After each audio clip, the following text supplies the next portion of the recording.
మమ్మల్ని పంపిస్తున్నారు మీరు రూట్ వేసి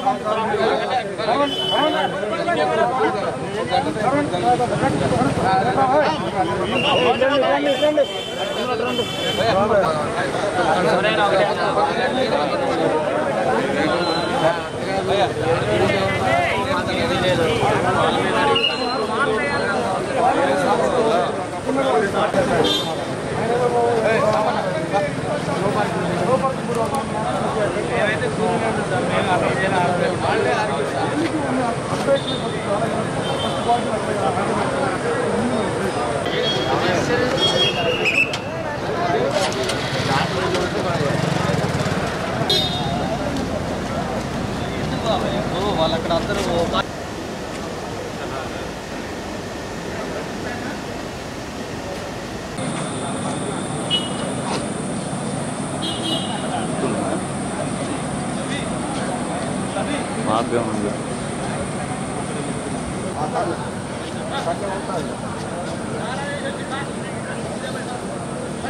స్పీడ్లో గుర్తింపు ఎన్నికలు జరుగుతూ ఉన్నాయి. ఇది 12వ ఎన్నికల ఇది. ఈనాడు జరిగేటటువంటి ఎన్నికలు చాలా ప్రశాంతంగా జరుగుతున్నాయి. దీంట్లో టీఎన్టీసీ మిత్రపక్షాల తరఫున మేము పోటీ చేస్తా ఉన్నాం. గతంలో 6 సార్లు ఇక్కడ టీఎన్టీసీ తరఫున తెలుగుదేశం స్థాపించిన దగ్గర నుండి ఇప్పటివరకు మేము 6 సార్లు గెలుపొందాం. 6 సార్లు గెలుపొందిన తర్వాత ఇక్కడ కార్మికులకు సంబంధించినటువంటి వేతనాలు కానివ్వండి, అన్ని సర్వీస్ కండిషన్స్ కూడా మేమే చేస్తూ ఉంటాం. ఇక్కడ అన్ని యూనియన్ల కంటే టీఎన్టీసీ చేసినటువంటి వేతన ఒప్పందాలు కార్మికులకి బాగా ఆకట్టుకొని ఈనాడు 11వ వేతన ఒప్పందం గత సంవత్సరం క్రితం సంతకం పెట్టాం. దాంట్లో భారీ వేతనాల పెరుగుదలతో పాటు బోనస్, మెడికల్ ఫెసిలిటీస్, అట్లాగే పెద్ద బడ్జెట్తో కూడినటువంటి నూతన క్వార్టర్స్ నిర్మాణం. ఈ నూతన క్వార్టర్స్ నిర్మాణం అనేది 1978 మిల్లు ప్రారంభించిన తర్వాత ఏ ఒప్పందంలో ఎవరు కూడా ఈ క్లాజు రాయటం జరగలేదు. ఈ 11వ వేతన ఒప్పందంలో టీఎన్టీసీ మిత్రపక్షాలు సంతకాలు పెట్టినటువంటి ఒప్పందంలో నూతన క్వార్టర్స్ నిర్మాణాన్ని మేము రాయటం జరిగింది. త్వరలో నూతన క్వార్టర్స్ నిర్మాణం కూడా చేపట్టబోతా ఉన్నాం. అందువల్లే కార్మికులందరూ కూడా మాకు భారీ మెజార్టీ ఇచ్చేసి ఈ ఎన్నికల్లో ఈనాడు జరిగేటువంటి పోలింగ్లో మేము భారీ మెజార్టీతో కూడా గెలుస్తామని చెప్పేసి తెలియజేస్తాం. మిత్రపక్షాలు విజయం 100% ఖాయమండి. దీంట్లో ఎలాంటి ఇబ్బందులు కానీ అనుమానం కానీ లేదు. కార్మికులు పూర్తిగా ఐఎన్టీసీ మిత్రపక్షాల పక్షానే ఉన్నారు. ఈరోజు జనాన్ని చూసినా సరే పూర్తిగా మీకు అందరికీ అర్థమవుతూనే ఉంటుంది. ఇప్పుడు వాళ్ళు చేసిన వేతన ఒప్పందం ఏదైతే ఉందో అది లోపభూయిష్టంగా ఉండి కార్మికులకి బాగా అన్యాయం జరిగింది. దాని మీద కార్మికుల్లో వ్యతిరేకత వచ్చింది. ఆ వ్యతిరేకత ఈరోజు ఐఎన్టీసీ మిత్రపక్షాల విజయానికి కారణం అవుతుంది. అదేవిధంగా వాళ్ళు ఏదైతే వాగ్దానాలు చేసి ఎన్నికల్లో గెలిచారో ఆ వాగ్దానాలు ఏది కూడా అమలు చేయకపోవడం వల్ల ఈరోజు వారికి వ్యతిరేకంగా కార్మిక వర్గం మొత్తం ఉచ్చకంఠంతో ఈరోజు ఐఎన్టీసీ మిత్రపక్షాలని గెలిపించే విషయంలో మరి చాలా ముందుండి ఉన్నారు. విజయోత్సవం జరుపుకోవడానికి కార్మికులంతా కూడా చాలా ముందు సాయంత్రం 6:30 కల్లా మన విజయం గెలిపోతున్నా ఎంతో సంతోషంగా ఉన్నారనేది మేము తెలియజేస్తున్నాం. ఇప్పటి వరకు జరిగిన పోలింగ్ సర్వే చూసుకుంటే ఐఎన్టీసీ భారీ మెజార్టీ తోటి గెలుస్తుందనేది మాకు ఇప్పుడు ఉన్నటువంటి పరిస్థితులు మీ అందరికీ మీడియా వారికి కూడా అర్థమవుతుంది. ముఖ్యంగా గత 3.5 సంవత్సరాల్లో వాళ్ళు చేసినటువంటి కార్మిక వ్యతిరేక విధానాలు ఏవైతే ఉన్నాయో దానికి భిన్నంగా అలా కార్మికులు తీర్పు ఇవ్వబోతున్నారు. ముఖ్యంగా డిపెండ్ జాబులు ఇస్తామని చెప్పి వాగ్దానం చేశారు. ఆ డిపెండ్ జాబులు నెరవేర్చడంలో విఫలమయ్యారు. అదేవిధంగా వాళ్ళకి అగ్రిమెంట్ పీరియడ్ని కూడా ఇంతకుముందు 3.5 సంవత్సరాలు ఉండే మాకు ఐటీసీలో దాన్ని ఇప్పుడు 6 నెలలు పెంచేసి 4 సంవత్సరాల కాలం పెంచడంలో ఇవాళ జూనియర్ కార్మికులు బాగా నష్టపోయారు.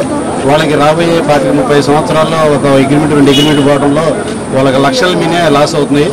దానికి జూనియర్ కార్మికులు అగ్రహానికి లోన్ అయ్యారు అధికార యూనియన్. దానివల్ల అంటే జూనియర్ కార్మికులు 1 సైడ్ అయిపోయారు రాబోయే ఓటింగ్లో.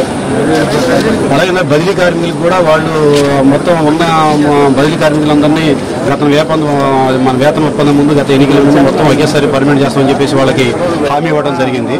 కానీ ఆ హామీ నెరవేర్చడంలో లాస్ట్ వరకు వాళ్ళకి కన్ఫ్యూజ్ చేసేసి మేము ఇప్పుడు చేస్తాం అప్పుడు చేస్తాం అని చెప్పేసి వాళ్ళు పూర్తిగా వాళ్ళ నిర్లక్ష్యం చేసేసి కొంతమంది చేయడంలో వాళ్ళు కూడా బదిలీ కార్మికులు కూడా వాళ్ళ ఐటీసీని టీఆర్ఎస్ మిత్రపక్షాల ఐఐటీసీ అన్ని మిత్రపక్షాలను కలుపుకొని చేయడంలో ఇవాళ మొత్తం కార్మికులు యావత్ కార్మికులు అంతా ఒక వన్ సైడ్ అయిపోయింది.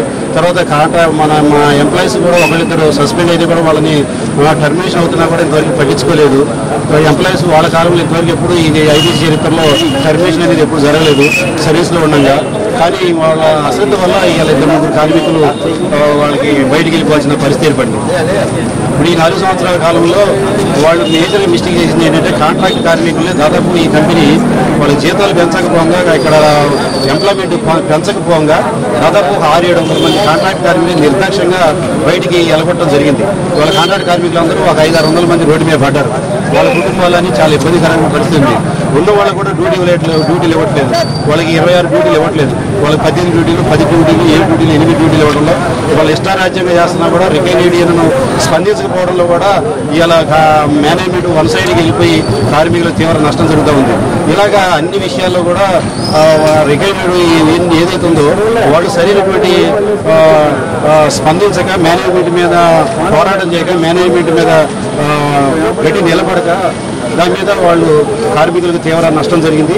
దాని పర్యవసానమే మీరు మీడియా పరంగా మీరంతా చూస్తున్నారు. ఇక్కడ మా వైపు ఎంతమంది వాళ్ళ వైపు ఎంతమంది మీకు అర్థమైపోతుంది. మాకు విజయం తథ్యం. సాయంత్రానికి మేమంతా దాదాపుగా ఖరారైంది మేము మీ అందరికీ తెలియజేస్తాం. TPS staff and workers union తరఫున కూడా గత 3 సార్లు ఐఎన్టీసీ మద్దతు ఇచ్చి 2 సార్లు ఘన విజయం సాధించాం. లాస్ట్ టైం కూడా కొన్ని కారణాల వల్ల మేము విజయం సాధించలేకపోయినాం. అయినప్పటికీ మళ్ళీ 4వ సారి కూడా ఐఎన్టీసీతో మద్దతు ఇస్తూ మళ్ళీ ఐఎన్టీసీ విజయాన్ని భారీ మెజార్టీతో గెలిపించడానికి మా BPS staff and workers 272 union తరఫున శాయశక్తులు కృషి చేసి మేము ఈ యొక్క ఎలక్షన్లో సుమారుగా దాదాపు 200 ఓట్ల మెజార్టీ ఇవ్వడానికి సిద్ధంగా ఉన్నామని చెప్పేసి మీడియా వారు కూడా ఇక్కడ ఉన్న పరిస్థితులు చూసి గమనించవలసి కోరుతున్నాం. అటువైపు ఎంతమంది ఇటువైపు ఎంతమంది కూడా చూసి మీరు కూడా మీడియా వాళ్ళు సహకరించవలసి కోరుతున్నాం. ఈరోజు ఐటీసీ యూనియన్ ఎలక్షన్స్లో భాగంగా మార్నింగ్ 6 o'clock నుంచి వెళ్ళి ఓటింగ్ స్టార్ట్ అయింది. సో దీంట్లో భాగంగానే భద్రాద్రి కొత్తగూడెం జిల్లా ఎస్పీ గారి తర్వాత పాలస డిఎస్పీ గారి ఆదేశాల మేరకు ఇక్కడ పటిష్టమైన పోలీస్ బందోబస్తు ఏర్పాటు చేయడం జరిగింది. సో ఎలాంటి అవాంఛనీయ సంఘటనలు జరగకుండా పూర్తి స్థాయి బందోబస్తును చేస్తున్నాము.